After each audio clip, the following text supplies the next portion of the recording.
महाराज, आप लोगों ने गंगा की परिक्रमा सुनी है? गंगा की परिक्रमा करते हैं ना लोग, नर्मदा की परिक्रमा करते हैं ना।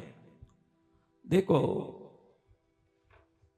ये सनातन परंपरा, जितने वैज्ञानिकों ने आज विज्ञान का शोध करके शक्ति की बात की, जब वैज्ञानिक ही नहीं थे तब ऋषि मुनि शोध करके शक्ति कैसे प्रकट होती है उसका जो व्यवस्था, वो रीति रिवाज बनाए, उसी को हम पूजा पाठ कहते हैं। पूजा पाठ क्या है?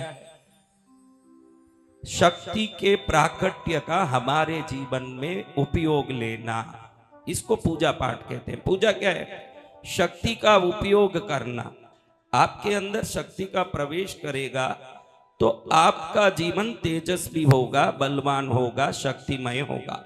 अब मैं एक बात बताता हूं, देखिए, मैं जितना नर्मदा, गंगा, गोदावरी, कावेरी जैसे नदी किनारे बहुत रहा हूं, गंगा किनारे मेरे विंध्याचल में आश्रम है, मैं उधर रहता हूं, मैं देखता हूं कि वहां बहुत साधु संतों के आश्रम है।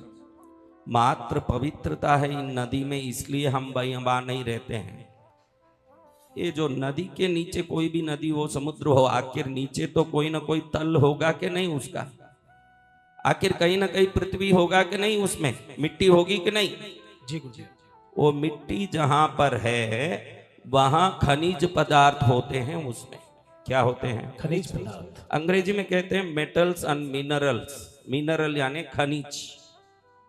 ध्यान रखना, पानी की ताकत इतनी जबरदस्त है, पानी के बहाव से ही आज विद्युत का हम उपयोग करते हैं। आज जो हम इलेक्ट्रिसिटी जो हमारे घर में यूज करते हैं, ये किससे बनता है? पानी में प्राकृतिक रूप से विद्युत है। और जब पानी बहता है तो नीचे जो मट्टी में खनिज और धातु होते हैं, उससे और पानी का घर्षण होता है।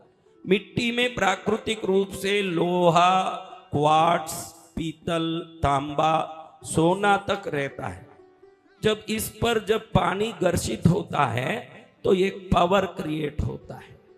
वो एनर्जी सामने जाने वाले व्यक्ति के शरीर में अगर प्रवेश करता है तो जितने पूर्व कर्मों के पाप के कारण जितने काम नहीं हो रहे हैं, या वो अशक्त हो, रोगी हो, दुखी हो, तो उन सब को अपने आप ये ऊर्जा शरीर में पहुंचता है। हर मंदिर में सुबह अभिषेक करने का एकमात्र उद्देश्य यही है कि उस अभिषेक के समय जो जल का घर्षण होता है, कई नालायक कहते हैं कि शिवलिंग पर दूध डाल के सनातनी दूध बेकार करते हैं। उन मूर्खों को मालूम नहीं है कि दूध गाय के शरीर से निकलता है, जो गाय स्वर्ण नाड़ी नाम का दिव्य नाड़ी को लेते एक प्राणी है।